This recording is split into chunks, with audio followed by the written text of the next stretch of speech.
ताजमहल के नक्काशी से लेकर अयोध्या के कनक मंदिर तक, वृंदावन के गलियों से लेकर प्रयागराज के संगम तक, आइए हम लेकर चलते हैं उत्तर प्रदेश की स्पेशल सीरीज में। और यहाँ पे हम उत्तर प्रदेश के प्रमुख धार्मिक स्थल, दार्शनिक स्थल और पौराणिक स्थल के बारे में चर्चा करेंगे। यहीं से आपका सफर उत्तर प्रदेश के सभी दर्शनीय स्थली पे हो जाएगा और आप अपने मोबाइल पे घर बैठे ही आप सभी पौराणिक धार्मिक स्थलों के 3 पार्टों में दर्शन कर पाएंगे। इसके साथ ही उत्तर प्रदेश के एग्जाम में आपसे यही से क्वेश्चन बनता है और पूछा जाता है कि कौन सा धार्मिक स्थल, पौराणिक स्थल किस जिला में है। तो आइए हम लेकर चलते हैं इस सीरीज में। वीडियो के लास्ट तक बने रहें और मेरा विश्वास है कि आज इस वीडियो में आप जितना कुछ जानेंगे उत्तर प्रदेश के बारे में शायद इसके पहले नहीं जान रहे होंगे, और ये वीडियो आपको उत्तर प्रदेश में घूमने में बहुत सहायता करेगा। तो चलिए वीडियो को स्टार्ट करते हैं। पहला हमारा जो टॉपिक है, जो पॉइंट है, वो हमारा है आगरा के ताजमहल से। तो हर पॉइंट के बारे में थोड़ा थोड़ा हम जानते चलेंगे, इसको नोट डाउन करते चलेंगे कि आगरा का ताजमहल। आप स्क्रीन पे देख सकते हैं कि ताजमहल का कैसा बनावट है, और इसको बनाने वाले जो है इतनी खूबसूरती को भारत को देने वाले जो हमारे शाहजहां ने 1632 में इसको बनवाया था। अपने शासनकाल में 1628 से 1658 के शासनकाल में इन्होंने 1632 को इन्होंने बनाया था। और ये ताजमहल अपनी 14वीं पत्नी मुमताज की याद में इन्होंने बनवाया था। तो ये आप पहला नोट कर सकते हैं, आगरा का ताजमहल। दूसरा है वृंदावन का प्रेम मंदिर। दूसरा है वृंदावन का प्रेम मंदिर। आप वीडियो में देख सकते हैं, स्क्रीन पे आप देख सकते हैं कि कितनी खूबसूरती से तराशा गया है, बनाया गया इस प्रेम मंदिर को। और इसको बनाने वाले जो हैं जगत गुरु कृपाल महाराज हैं। 2001 से 2012 तक ये मंदिर बना। आप स्क्रीन पे देख सकते हैं कितनी खूबसूरती से, कितनी बारीकी से इसकी नक्काशियों को तराशा गया है। और ये भगवान श्री कृष्ण को समर्पित है। ये मंदिर भगवान श्री कृष्ण को समर्पित है। और इसको जगत गुरु ट्रस्ट के माध्यम से 2001 से 2012 तक बनाया गया था, और 2017 में सार्वजनिक रूप से सभी श्रद्धालुओं के लिए खोल दिया गया था। तो ये है वृंदावन का प्रेम मंदिर जो मथुरा में है। तीसरा हमारा है भगवान बराह मंदिर जो हमारा कासगंज में है। तो आप तीसरे पे लिख सकते हैं भगवान वराह मंदिर। वराह मंदिर ये वही है जो पूरी पृथ्वी को अपने सिंह पे उठा लिए थे। आप फोटो की स्क्रीन पे देख सकते हैं। और इनका जो मंदिर है ये जो है कासगंज में है, और इनका जो निर्माण किया था चंदेल राजाओं ने किया था। चंदेल राजाओं ने इनका निर्माण किया था, और जो 900 से 925 ईस्वी के बीच में हुआ था। और इसी के हम क्रम में चौथे क्रम में चलते हैं, रूमी दरवाजा। चौथा क्रम जो है हमारा रूमी दरवाजा है। रूमी दरवाजा जो है लखनऊ में है स्थित, और इसको बनाने वाले हैं आसुफदौला 1783 में। आसुफदौला 1783 बनाए हैं रूमी दरवाजा।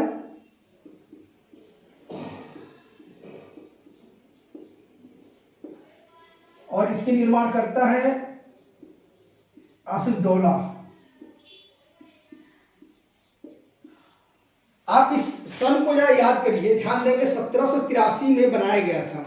देखिए रूमी दरवाजा बनाने का देखिए तात्पर्य ये था कि 1780 में भारत में बहुत व्यापक स्तर पे अकाल आया था। बहुत व्यापक स्तर पे अकाल आया था, जिसका प्रभाव आम जनमानस पे पड़ रहा था। लोगों के पास रोजगार नहीं थे, लोगों के पास पैसे नहीं है। तो उस समय की जो लखनऊ के हमारे शासक थे आसफुद्दौला, इन्होंने एक अकाल राहत योजना चलाया। अकाल राहत योजना जिनके द्वारा लोगों को रोजगार दिया जा रहा था, खान पान की व्यवस्था कराई जा रही थी।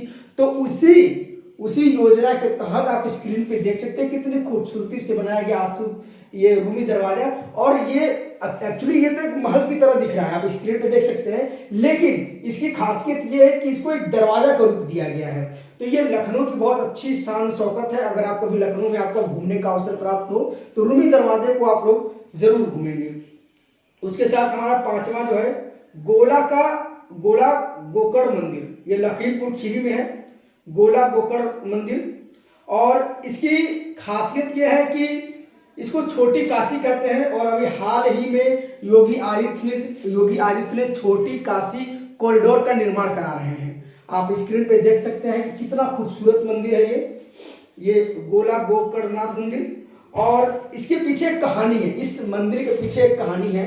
कहा जाता है कि जब रामायण में रावण जो है शिव को प्रसन्न करने के लिए, आप देखे होंगे कि एक शिवलिंग वो मांगता है, ईश्वर से कहता है, महादेव से कहता है कि आप हमारे लंका में ही चलिए, वहीं रहिए। तो उनको एक शिवलिंग देता है। आप ये कहानी में सुने होंगे कि शिवलिंग वो मांगते हैं रावण।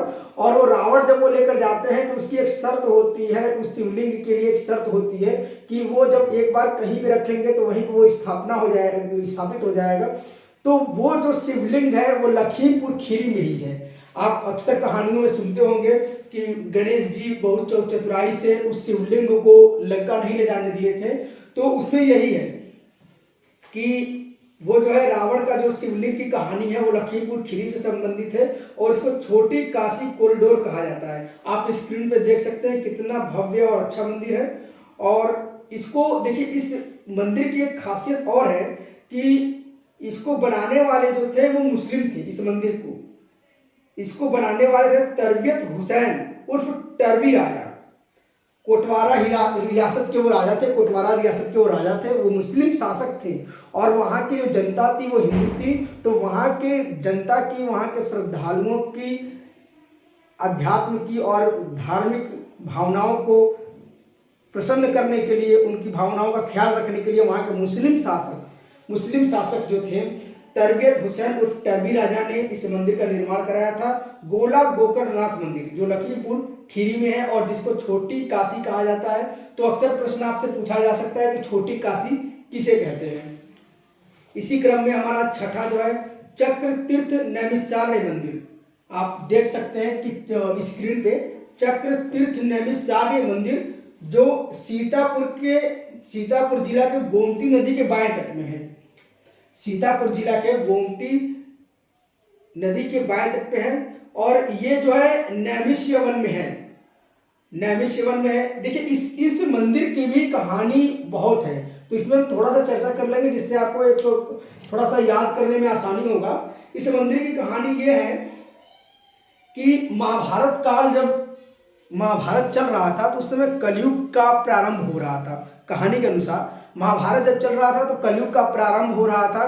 तो जो बहुत ऋषि मुनि थे, जो तपस्वी थे, वो बहुत चिंतित थे कि कलयुग आ जाएगा तो पाप बढ़ जाएगा। तो ईश्वर से उन्होंने पूछा, साधु संतों ने, ऋषि मुनियों ने ईश्वर ने पूछा कि जब पाप बढ़ जाएगा तो पृथ्वी पे कोई तो ऐसा धाम होगा जो ईश्वर का धाम होगा।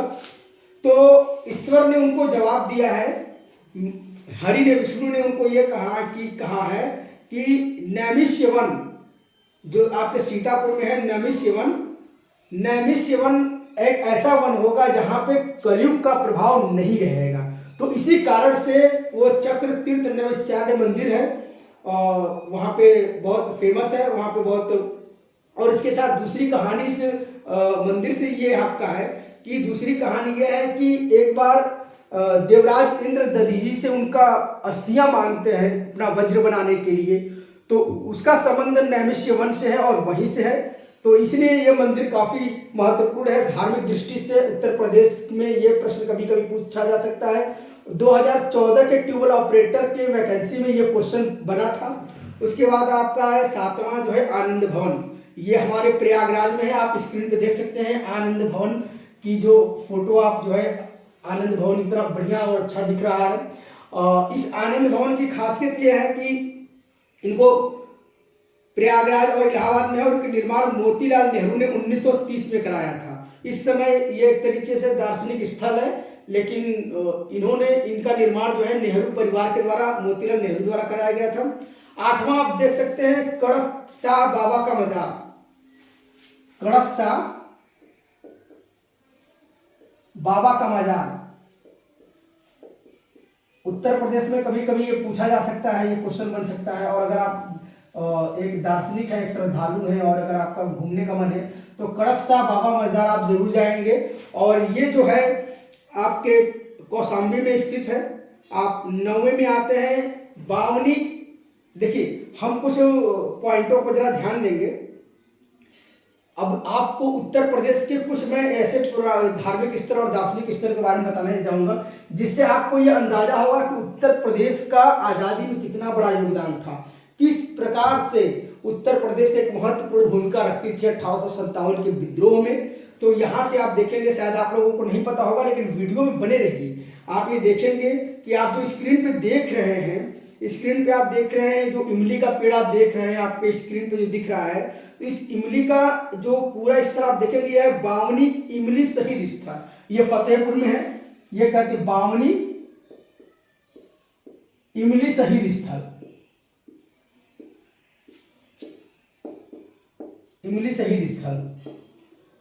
देखिए इसकी खासियत यह है इस शहीद स्थल की कि 1857 का जब विद्रोह हुआ था, 1857 का जब विद्रोह हुआ था तो जो अंग्रेज थे उस विद्रोह को दबाने के लिए साम दाम दंड का प्रयोग किए थे, तमाम रणनीतियां अपनाई थी, तमाम लोगों को फांसी पे झुला दिए थे जो आज इतिहास के पन्ने में कहीं खो गए हैं। लेकिन ये बावनी शहीद इमली शहीद स्थल जो है आज ये प्रमाण है उन लोगों का जो फांसी के फंदे पे झूल गए थे।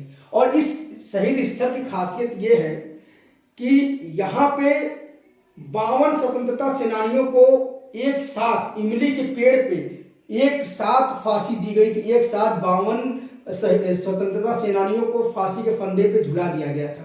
इसी क्रम में अगर आप दूसरा देखने जाएंगे तो दूसरा एक और फोटो पे और स्क्रीन पे और देखेंगे फांसी इमली शहीद स्थल, फांसी इमली शहीद स्थल। ये परीक्षा के दृष्टिकोण से बहुत महत्वपूर्ण है। और ये आपका प्रयागराज में है और ये आपका ऊपर वाला बावनी वाला फतेहपुर में है। ये एग्जाम के दृष्टि से बहुत पूछा जाता है। तो देखिए फांसी इमली शहीद स्थल जो है ये आपका प्रयागराज में है। आप स्क्रीन पे इसको देख सकते हैं और कभी आपका प्रयागराज जाना हुआ तो इस शहीद स्थल पे आप जरूर जाएंगे। इस फांसी इमली शहीद स्थल की खासियत ये है कि ये इतिहास में इसका इतना महत्वपूर्ण योगदान है कि इसने मतलब कि शहीद स्थल इस इमली के शहीद स्थल पे आप स्क्रीन पे देखिए 600 स्वतंत्रता सेनानियों को, इस सोचिए कितनी बर्बरता पूर्वक 1857 के विद्रोह को दबाया गया था कि 600 स्वतंत्रता सेनानियों को एक साथ इसी इमली पे, आज भी प्रयागराज में ये इमली का शहीद स्थल उपस्थित मौजूद है, आज भी ये इमली का पेड़ है। आप वहां कभी भी प्रयागराज जाइएगा तो जरूर घूमने जाइएगा। 600 स्वतंत्रता सेनानियों को एक साथ फांसी के फंदे पे लटका दिया गया था और इसके साथ साथ अगल बगल के 8 गांवों को इन्होंने जला दिया था, जिंदा जला दिया था लोगों को। अंग्रेजों ने देखिए इतनी बर्बरता पूर्वक देश का विनाश किया था। इसके साथ ही इसी क्रम में अगला आता है शहीद स्थल छावनी जो है बस्ती में। तीसरा है शहीद स्थल छावनी जो बस्ती में है। इसकी खासियत यह है कि स्वतंत्रता सेनानियों को जो 1857 का जो विद्रोह हुआ था उसमें एक पीपल के पेड़ पे, आप स्क्रीन पे देखिए वो पीपल का पेड़ आपको दिख रहा होगा और शहीद स्थल छावनी बस्ती, इस पीपल के पेड़ पे लगभग 250 स्वतंत्रता सेनानियों को एक साथ फांसी पे लटका दिया गया था, एक साथ। असल में देखिए वैसे तो हमारे भारत में जो फांसी की सजा का प्रावधान है वो एक कमरे के अंदर है, एक बंद मतलब कि किसी की नजर न पड़े इसका प्रावधान। लेकिन उस समय के जो ब्रिटिशर्स जो अंग्रेज थे इतना डर बनाना चाहते थे भारतीयों के ऊपर, इस प्रकार से तानाशाही करते थे कि खुले में फांसी देते थे। खुले में फांसी देने का तात्पर्य था कि जो उस समय विद्रोह हो रहा था, जो अंग्रेजों से छुटकारा पाने के लिए देश की आज़ादी के लिए लड़ रहे थे, उनके अंदर उनका मकसद था डर पैदा करना, उनको डराकर शासन करना। तो इसीलिए खुले में फांसी दी जा रही थी। और ये जो है प्रमाण है शहीद स्थल छावनी बस्ती जिसमें 250 स्वतंत्रता सेनानियों को एक साथ पीपल के पेड़ पे लटका दिया गया। और वो ये आंकड़े हैं जो इतिहास में सरकार के द्वारा एनसीईआरटी बुक के द्वारा हमें उपलब्ध कराए गए हैं। बहुत से ऐसे नाम, बहुत से ऐसे स्वतंत्रता सेनानी हैं जो इतिहास के पन्ने में कहीं खो गए हैं और ये हमारी आपकी जिम्मेदारी है कि उस इतिहास को पन्नों को खुदेड़ा जाए और उनके योगदान को देश को बताया जाए। ठीक है। इसके साथ ये देखिए, ये तीन जो है ये स्थल जो है एग्जाम के दृष्टिकोण से बहुत महत्वपूर्ण है। आपसे उत्तर प्रदेश के किसी भी एग्जाम में पूछा जा सकता है कि बावनी इमली शहीद स्थल कहाँ है, वो फतेहपुर में है। फांसी इमली शहीद स्थल जो है प्रयागराज में है। शहीद स्थल छावनी जो है बस्ती में। ये पूरा वीडियो, ये जो दर्शनीय स्थल है, ये एग्जाम के दृष्टिकोण से और इसके साथ ही आप ये इसलिए बनाया गया है कि उत्तर प्रदेश के बारे में भी लोग जाने कि उत्तर प्रदेश में क्या क्या है। उसके साथ ही आप अगले क्रम में देख सकते हैं कनक भवन। उसके क्रम में अगले क्रम में देख सकते हैं कनक भवन। कनक भवन जो है अयोध्या में है। कनक भवन अयोध्या में, जो महाराजा श्री राम को समर्पित है। श्री राम को समर्पित है ये। और ये जो राम जी का निजी महल था, ये राम जी का निजी महल है और इनको कैकेयी जी ने उपहार स्वरूप दिया था। और इसका इतिहास ये है कि ये तो राम जी के समय था। द्वापर में श्री कृष्ण जी ने इस कनक भवन का जो है मरम्मत कराया था, जीर्णोद्धार कराया था। उसके साथ ही उसके बाद विक्रमादित्य ने इसको बनवाया था और उसके बाद ओरछा की रानी वृषभानु ने इनको बनवाया था। तो आप फोटो पे स्क्रीन पे देख सकते हैं कि कनक भवन कैसा है।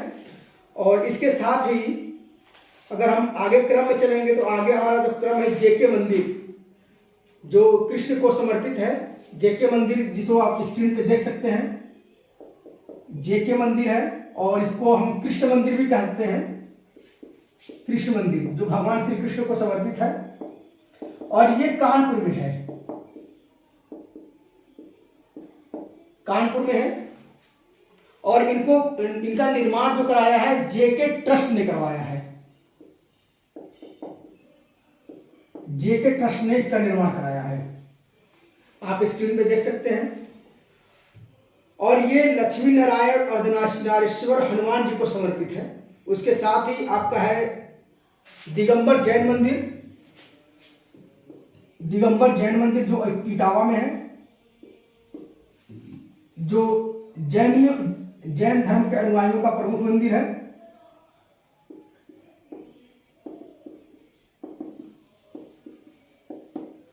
उसके साथ ही आपका है शुक्ल तालाब, आप स्क्रीन पे देख सकते हैं शुक्ल तालाब। शुक्ल तालाब की जो है कानपुर देहात में है और इसकी कहानी ये है कि महाराज अकबर के शासनकाल में एक बीरबल हुआ करते थे उनके 9 रत्नों में। और बीरबल जो थे उनको एक राजा की उपाधि थी। इन्होंने कानपुर देहात में एक दीवान को नियुक्त किया था। जो एक दीवान, एक सूबेदार, एक दीवान होते थे, तो उन्होंने एक दीवान को राजस्व वसूली के लिए नियुक्त किया था। तो जो दीवान जो थे उनका जो नाम था शीतल शुक्ल, शीतल शुक्ल नाम था। और इसी दीवान ने इस तालाब का निर्माण कराया था।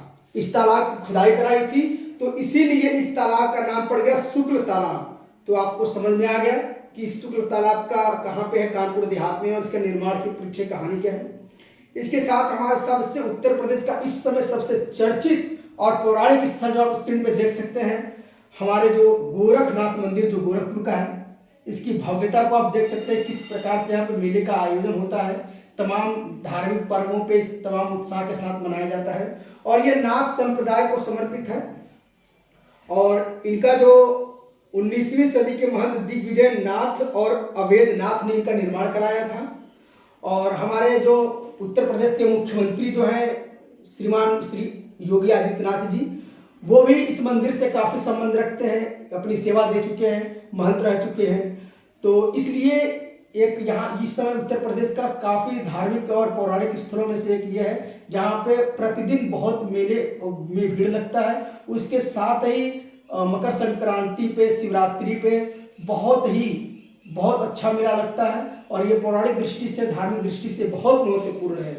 दार्शनिक स्थलों का काफ़ी पर्यटन का एक केंद्र बना हुआ है, लोग देश विदेश से यहाँ पे घूमने आते हैं। इसके साथ ही अपना है 17वां जो है बौद्ध स्तूप।